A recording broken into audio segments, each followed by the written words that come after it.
नमस्कार। मेरा नाम अवधूत अप्टे है और मैं कार कंफर्ट्स का ओनर हूँ और बेसिकली कार एयर कंडीशनिंग के बारे में आपको कुछ बताना चाहता हूँ। मैं इस फील्ड में लगभग 25 साल से काम कर रहा हूँ, 25 या 30 साल हो गए। और हम लोग car AC, mining AC, truck AC वगैरह का काम करते हैं। अभी एक नया चैनल मैंने शुरू कर दिया है जिसका नाम है एयर कंडीशनिंग विद अवधूत अप्टे, जिसमें ये वीडियो मैं अपलोड करने वाला हूँ।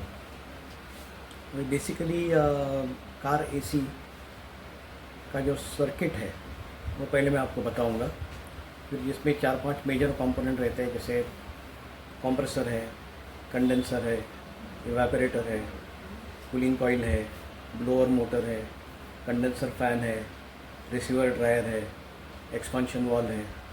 और इन सभी आइटम्स का फंक्शनैलिटी कैसे चेक करना है, उसका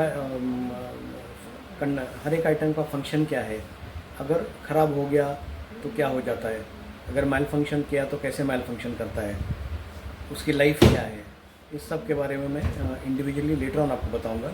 ये जैसे एक कंपोनेंट के ऊपर मैं अलग अलग वीडियो बना के अपलोड करने वाला हूँ।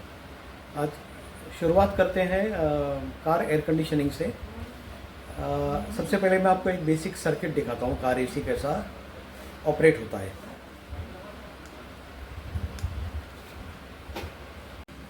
बहुत सिंप्लीफाई करके आपको मैं बताता हूँ एक बेसिक एयर कंडीशनिंग सर्किट कैसा रहता है। जैसे अभी यहाँ पे आप देख रहे हो, ये जो कंप्रेसर है, फिर यहाँ पे आता है कंडेंसिंग यूनिट। कंडेंसिंग यूनिट से इसके आगे आता है रिसीवर ड्रायर। रिसीवर ड्रायर के आगे आता है एक्सपेंशन वॉल। एक्सपेंशन वॉल के आगे आता है इवेपोरेटर, जो डैशबोर्ड के अंदर रहता है। अभी जैसे आपको दिखाया गया है कि जो पूरा रेड सर्किट है, रेड सर्किट मतलब हाई टेम्परेचर हाई प्रेशर। अभी बेसिकली कंप्रेसर एक सिंपल सर्किट है। जो कंप्रेसर गैस को कंप्रेस जब करती है तो उसका टेम्परेचर ऑटोमेटिकली बढ़ जाता है, because it is compressed almost 250 psi from 110 psi। अभी जैसे ये सर्किट जो लाल में बताया गया है, ये डिस्चार्ज पोर्ट है कंप्रेसर का, जो कनेक्टेड है इनलेट पोर्ट कंडेंसर से। नो, कंडेंसर का बेसिक फंक्शन ये है कि वो टेम्परेचर को उसको नीचे लाना है। अभी उसको नीचे लाने के लिए क्या होता है, कंडेंसर को रेडिएटर के आगे प्लेस किया जाता है। जो नेचुरली हवा जो आती है गाड़ी की तरफ, गाड़ी के फॉरवर्ड मोशन से, उससे कंडेंसर ठंडा होता है। और ठंडा होने के बाद ये जाता है रिसीवर ड्रायर को। अभी जब कंडेंसर ठंडा, अब गाड़ी जब मोशन में नहीं रहती है तो ठंडा करने के लिए, जैसे गाड़ी सिग्नल पे खड़ी है तो कंडेंसर को ठंडा रखने के लिए कंडेंसर का एक इलेक्ट्रिकल फ़ैन लगाया जाता है सामने की तरफ से। अभी यहाँ तक का जो प्रेशर है कंप्रेसर टू कंडेंसर, ये प्रेशर तकरीबन 220 psi रहता है। और टेम्परेचर लगभग, जैसा आपको लाल में दिखाया गया है, ये टेम्परेचर लगभग 60 से 70 डिग्री के सेंटीग्रेड में रहता है। अभी कंडेंसर का फंक्शन वही है जो एक रेडिएटर का फंक्शन रहता है गाड़ी में, कि उसको टेम्परेचर को कम करना है।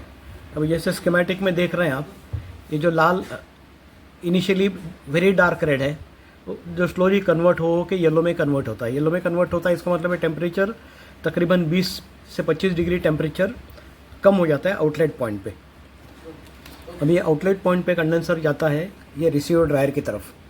अब रिसीवर ड्रायर बेसिकली एक फ़िल्टर है और जो मैकेनिकल फिल्ट्रेशन करता है। एट द सेम टाइम उसके अंदर सिलिका जेल भी रहता है, जो ह्यूमिडिटी, मॉइस्चर वगैरह जो है उसको रिमूव करता है। अभी आउटलेट से, रिसीवर ड्रायर से आउटलेट पे जाता है एक्सपेंशन वॉल की तरफ। अभी एक्सपेंशन वॉल दो तीन अलग अलग टाइप के होते हैं, जैसे ब्लॉक टाइप एक्सपेंशन वॉल है, कैपिलरी टाइप है, जिसके बारे में मैं आपको डिटेल में हर एक कंपोनेंट के बारे में बताऊंगा, तब एक्सप्लेन करूंगा।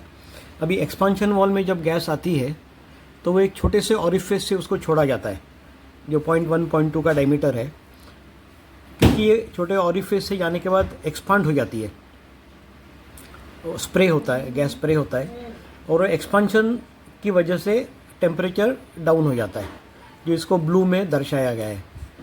अभी इस पॉइंट तक प्रेशर रहता है 220-230 psi। एक्सपांड होने के बाद वो ड्रॉप हो जाता है 30 to 40 psi पे। तो 40 psi पे जो प्रेशर ड्रॉप होता है, it is called as expansion of gases, जिसकी वजह से ये टेम्परेचर इमीडिएटली डाउन हो जाता है। ये डाउन हो जाता है तकरीबन 6-7 डिग्री टेम्परेचर तक। अब ये डाउन जो होने के बाद ये जो गैस है, जो पहले कॉम्प्रेस्ड गैस रहता है, वो लिक्विड फॉर्म में स्प्रे होने के बाद कन्वर्ट हो जाता है। जो ब्लू में आपको दिख रहा है, ये पूरा लिक्विड फॉर्म में इवेपोरेटर में घूम घूम के ये वाया सक्शन पोर्ट वापस कंप्रेसर उसको खींचती है। अभी जैसा हमारे फ्रिज के पीछे एक आइस बॉक्स रहता है, जिसमें ठंडा होने के बाद आप आइस जमा कर लेते हो, एग्जैक्टली सेम फंक्शन ये कार एसी में भी होता है। अभी इसके आगे का जो पोर्शन है ये डैशबोर्ड के बाहर रहता है, और यहाँ से यहाँ तक पूरा डैशबोर्ड के अंदर रहता है। तो ये इवेपोरेटर ठंडा होने के बाद उसके पीछे जो पंखा लगा रहता है, जिसको हम ब्लोअर बोलते हैं, ये blower via your ducting grill, via your dashboard grill, ये ठंडा हवा कैबिन में फेंकता है। अभी जैसे ये एक्सपेंशन ख़त्म हो जाएगा तो ये रिटर्न गैस जो है इसको दोबारा एक्सपेंशन वाल्व के थ्रू खींच के ये कंप्रेसर में खींची जाती है, और यही गैस दोबारा कंप्रेस होके 220-230 psi पे डिस्चार्ज पोर्ट से बाहर जाके कंडेंसर में चालू रहती है।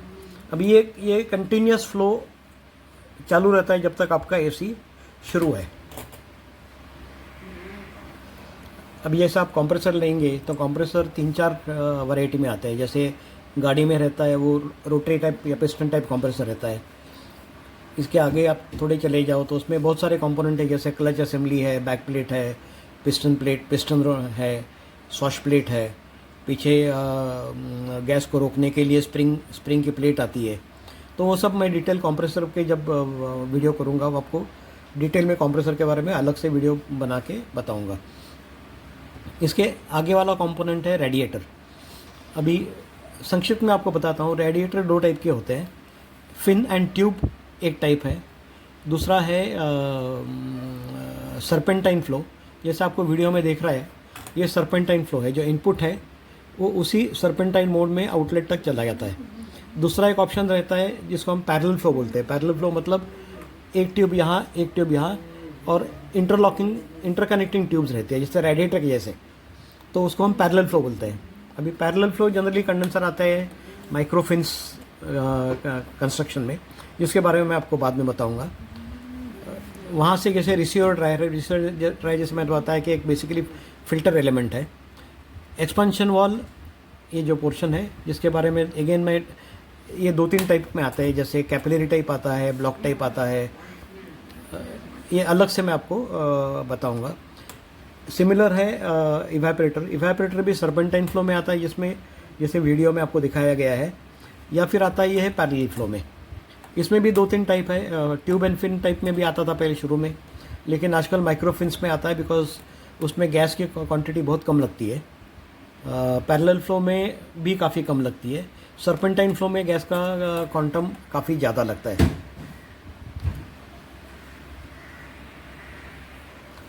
तो ये वीडियो हो गया बेसिकली रेफ्रिजरेंट सर्किट के बारे में आपको मैंने बताया है। अभी अगले वीडियो जो होंगे वो इंडिविजुअल लेके कंपोनेंट को लेके मैं करूँगा, और उस कंपोनेंट में क्या सब असेंबलीज़ है, उनको कैसे चेक करना है, उसके मैलफंक्शन हो गया तो क्या हो जाता है, वो सब इंडिविजुअली कंपोनेंट ले लेके आपको मैं आगे वाली वीडियो में बताऊंगा। अगर आपको वीडियो पसंद आया हो तो कृपया उसको शेयर कीजिए, लाइक कीजिए, सब्सक्राइब कीजिए। और ये बेसिकली मैंने हिंदी में इस वीडियो को किया है क्योंकि ज़्यादातर लोग अपने मैकेनिक्स जो एयर कंडीशनर का काम सीखना चाहते हैं, जो ऑलरेडी सीख रहे हैं, जो ऑलरेडी कर रहे हैं, और जिनको डायग्नोस्टिक्स से थोड़ा सा दिक्कत आती है, तो उनके लिए मैंने ये वीडियो हिंदी में बनाया है, तो ताकि आपको समझने में आसानी हो और मुझे भी करने में आसानी हो जाएगी। धन्यवाद।